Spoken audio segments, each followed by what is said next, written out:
In the heart of the Golden Palms estate, where the grass is always green and the gates are always locked, lived a woman named Sei.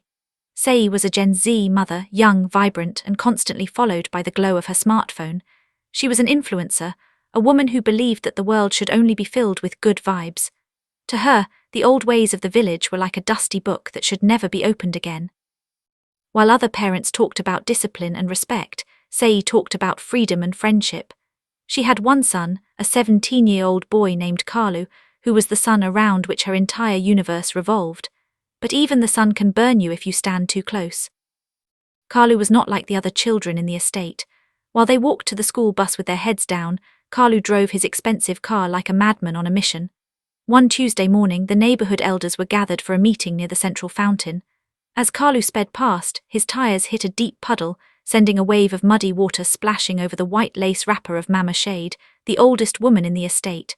Kalu didn't stop to apologize. He didn't even look back. He just revved his engine louder, laughing as he disappeared. The elders stood in frozen silence, the mud dripping from Mama Shade's face like tears from a forgotten era. Sei was watching from her balcony, a cup of expensive coffee in her hand. When the elders marched to her gate to complain, she didn't apologize. Instead, she laughed softly, her eyes never leaving her phone screen. "You all are too tense," she said, her voice like honey. "Kalu is just expressing his energy. He is a creative soul, and creative souls cannot be caged by your old rules." The elders looked at each other in disbelief. Mama Shade stepped forward, her voice trembling with a mix of anger and pity. "Sei," she whispered, "a child you refuse to train today will sell your house tomorrow. Mark my words, for the wind does not blow without a reason." Inside the house, Sei's parenting was a mystery to everyone. She didn't believe in the word no. To her, Kalu was not her son, he was her bestie. They spent their evenings filming dance videos for social media and ordering fast food that cost more than a teacher's monthly salary. Sei believed that if she gave Kalu everything he wanted, he would love her forever. She never noticed the way he looked at her when she wasn't looking, with a cold, calculated hunger. One afternoon, while Sei was busy editing a video, Kalu reached into her designer bag and pulled out a thick stack of cash. She saw him through the reflection in the mirror, but she simply looked away. The next week, Kalu's demands grew even louder. He wanted a high-end motorcycle, a beast of a machine that roared like a lion. When Sei hesitated, mentioning that he already had a car, Kalu's face transformed. He didn't beg, he didn't plead. He looked at his mother and spat out words like poison. "You're getting old and boring, Sei," he sneered.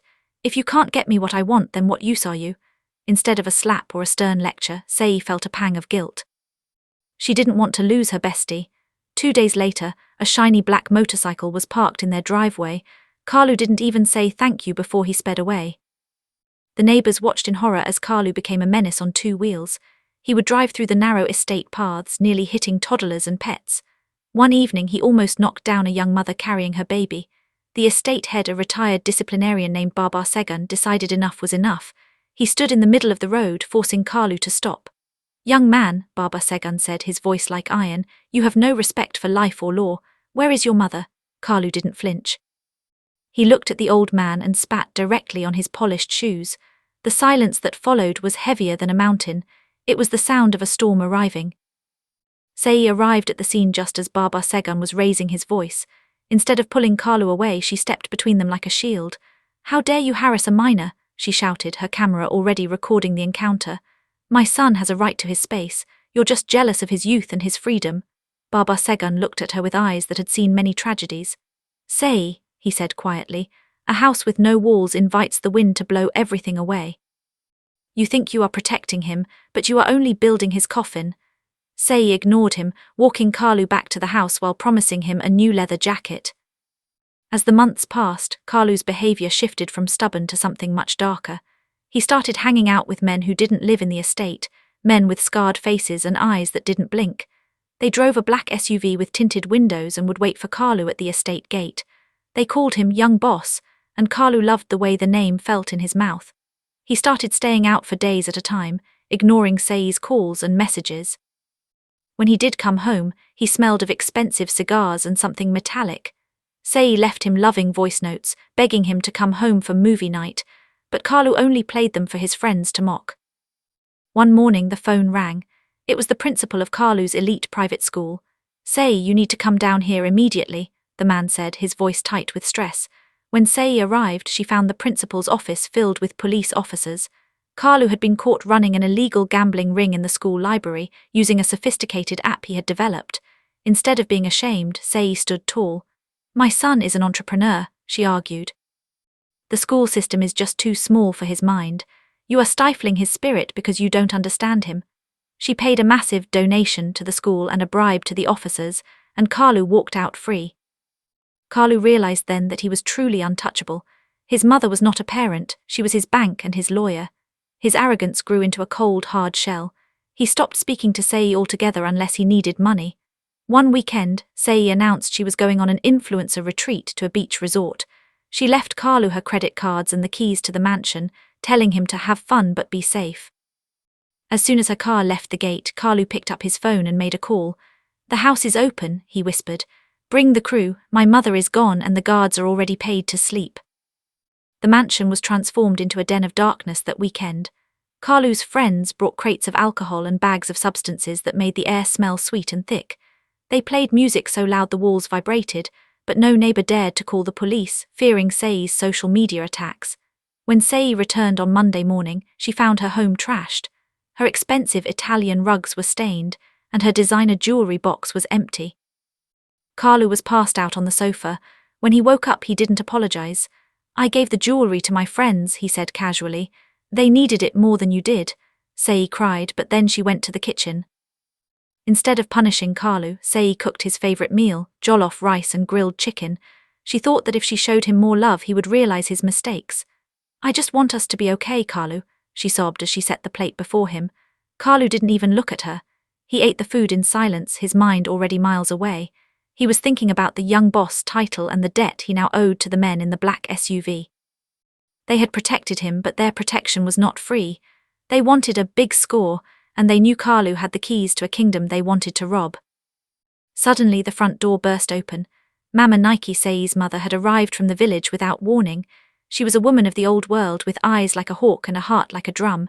She took one look at the trashed house and the arrogant boy eating at the table, and she knew. "Sei," the old woman said, "what is this smell of rot in your home?" Carlu didn't get up to greet his grandmother. He didn't even stop chewing. "The old woman should learn to knock," he muttered. Mama Nike didn't hesitate. She walked over and snatched the plate from him. "Respect is the first law of life, boy." Carlu stood up slowly, his height towering over the small old woman.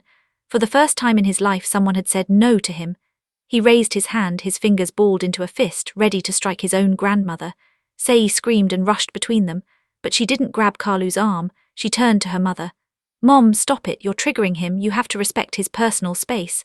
Mama Nike dropped the plate, the ceramic shattering like a broken heart. She looked at her daughter with a grief that went deeper than words. "You aren't a mother, Sei," she whispered. "You are an audience member to your own tragedy."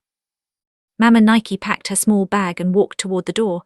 She didn't look back at the luxury, the marble, or the technology. She stopped at the gate and shook the dust off her sandals. Carlu stood on the balcony, mocking her with a loud, theatrical laugh, while Sei tried to film a video explaining why toxic family members need to be cut off. But as the sun set that evening, the laughter died down. Carlu's friends were waiting for him in the shadows of the garden. They didn't want jollof rice. They wanted the security codes to the entire estate. They wanted the big score Carlu had promised them. "If you don't give us the codes tonight," the leader of the gang whispered, "we will tell the police who really ran that gambling ring, and we will tell them where the jewelry went." Carlu was trapped. He realized that the freedom his mother gave him was actually a rope he had tied around his own neck. He went into Sei's office and opened her laptop, finding the digital safe keys and the security passwords for the estate's main gates. He told himself it was just for a few items from the neighbors. He told himself his mother wouldn't mind. He didn't know that the gang had a much bloodier plan in mind. The night of the estate gala arrived. It was a night when all the wealthy benefactors gathered at Sei's house for a dinner party. Sei was in her element, wearing a dress that cost a fortune and bragging to her guests about her open and honest relationship with Carlu. "He's upstairs studying," she lied, her face glowing under the chandelier. Upstairs, Carlu was sitting in the dark, his hands shaking. He knew that at midnight the gates would open. He knew that the men with the masks were already waiting in the bushes. He wanted to scream to stop it, but he was too afraid of losing his young boss status. At exactly midnight, the lights in the mansion went out. A heavy silence fell over the dinner table. Then the sound of breaking glass shattered the peace. Masked men burst through the doors, their guns glinting in the moonlight. The guests screamed, falling to the floor as the thugs began to rip jewelry from necks and watches from wrists. Sei sat frozen at the head of the table. She watched as one of the masked men approached her. He reached for her throat, but she caught sight of a specific ring on his finger, a ring she had bought for Kalu's 17th birthday. Her heart stopped. Her bestie was the one leading the wolves. The leader of the gang shouted for everyone to hand over their phones. One of the guests, a young woman who was Sei's closest friend, tried to slide her phone into her silk cushion. The thug saw it and raised his gun. Kalu, hidden behind his mask, saw what was about to happen. He realized this wasn't a game anymore. He jumped forward to grab the gun, shouting no, but his voice was muffled by the mask, and the thug thought Kalu was attacking him. A loud bang echoed through the room, followed by a scream that would haunt Sei's dreams forever. Her friend slumped over the table, blood staining the white lace. The gang didn't wait. They grabbed the bags of loot and fled through the back door Kalu had left open, but the estate was already awake. Baba Segun had heard the gunshot and signaled the neighborhood watch. They surrounded the house with flashlights and whistles. Kalu, panicked and still wearing his mask, tripped over a chair and fell into the light of the garden. As the neighbors pulled the mask from his face, a collective gasp filled the air. There was Kalu, the boy who was just expressing his energy, standing over a bag of stolen gold and diamonds. The police arrived, and this time there were no bribes large enough. The aftermath was a whirlwind of fire and shame. The story went viral instantly. "Influencer mom's son leads robbery," the headlines screamed. Sei's fans turned on her like a pack of hungry dogs. She was evicted from the estate, her accounts were frozen, and her bestie was locked in a cold, grey cell. She realized that her life had been a lie built on sand. She had wanted to be a friend, but she had failed to be a mother. She spent her days sitting in a small, cramped apartment, staring at a phone that no longer rang. The good vibes were gone, replaced by a silence that felt like a funeral. Sei went to visit Kalu in the remand center.